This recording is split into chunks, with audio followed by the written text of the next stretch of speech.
Hathras case को लेकर सच क्या है, इसकी जांच सीबीआई करेगी। इस मुद्दे को लेकर सियासी दलों में भी होड़ लगी हुई है। क्या कांग्रेस, क्या समाजवादी पार्टी, क्या राष्ट्रीय लोकदल। धक्का मुक्की भी हुई, लाठीचार्ज भी हुआ। हाथरस में अब तक जो हुआ वो ठीक नहीं हुआ। सरकार भी जांच को जल्द से जल्द करवाकर दोषियों पर कार्रवाई के मूड में है।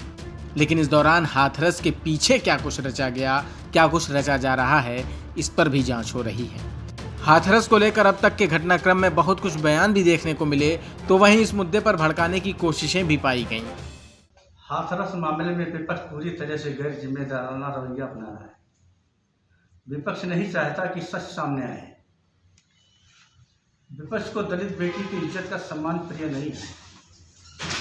विपक्ष जानबूझकर इस क्षेत्र में जातीय दंगा कराना चाहता है। दरअसल हाथरस मामले को लेकर योगी सरकार को बदनाम करने की साजिश की बात भी सामने आ रही है। इस मामले को लेकर जो खुफिया जांच रिपोर्ट योगी सरकार को भेजी गई है, उसमें कई चौंकाने वाले तथ्य सामने आए हैं।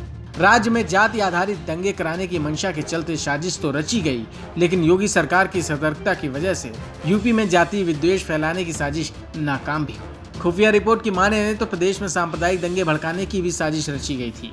इसके लिए बाकायदा 100 करोड़ रुपए की फंडिंग की बात भी सामने आई।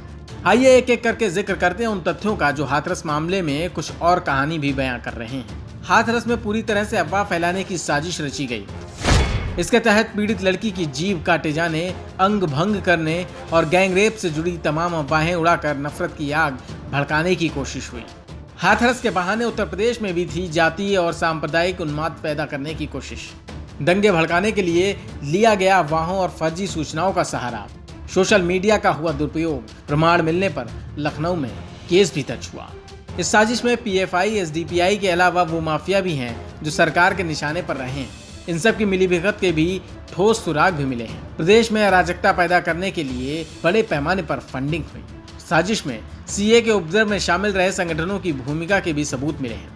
उपद्रवियों के पोस्टर लगाए जाने, उपद्रवियों से वसूली कराए जाने और घरों की कुर्की कराए जाने की सीएम योगी की सख्त कार्रवाइयों से परेशान तत्वों ने यूपी में बड़ी साजिश रचने की कोशिश की। मामले को गंभीर बनाने के लिए और अफवाह फैलाने के लिए कई सारे वेरीफाइड सोशल मीडिया अकाउंट्स का भी इस्तेमाल किया गया। जांच एजेंसियां वेरीफाइड अकाउंट का ब्यौरा तैयार करने में जुटी हैं। अफवाहों को फैलाने के लिए झूठी तस्वीरों का इस्तेमाल किया गया। नफरत पैदा करने के लिए चंडीगढ़ की घटना की मृतका की तस्वीरें हाथरस की बेटी की बताकर वायरल किया गया। वहीं इसमें एक न्यूज चैनल के स्क्रीनशॉट को भी एडिट करके नफरत भरे पोस्टर तैयार किए गए, जिस पर केस दर्ज किया गया। दंगे भड़काने की साजिश के लिए तमाम आपत्तिजनक और फोटोशॉप तस्वीरों का भी जमकर इस्तेमाल हुआ। यूपी साइबर सेल ने इसको लेकर मामले दर्ज किए हैं और धरपकड़ के लिए टीमें लगी हुई हैं। वहीं हाथरस के पीड़ित परिवार को सरकार के खिलाफ भड़काने की साजिश का भी पर्दाफाश हुआ। इसके सबूत के तौर पर कई ऑडियो टेप भी मिले हैं। जांच एजेंसियों ने इन ऑडियो टेप को भी संज्ञान में लिया है। इसकी जांच जारी है। इन ऑडियो टेप में कुछ राजनीतिक दलों के साथ कुछ पत्रकारों की भी आवाज सुनाई दे रही है।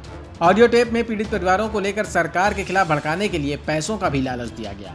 तो वहीं एक अन्य ऑडियो टेप में महिला पत्रकार ने सीएम से पीड़ित परिवार की बातचीत के तुरंत बाद परिवार से जो बातचीत की वो संदेह के दायरे में है। ऑडियो टेप की फॉरेंसिक जांच रिपोर्ट आते ही जांच एजेंसियां भड़काने वालों का पॉलीग्राफ और नार्को टेस्ट कराने की भी तैयारी में है। यही नहीं, योगी सरकार के मंत्री भी कह चुके हैं कि इसको लेकर जातीय हिंसा फैलाने की साजिश की गई थी। हाथरस केस को लेकर पीड़िता को इंसाफ जरूर मिलेगा।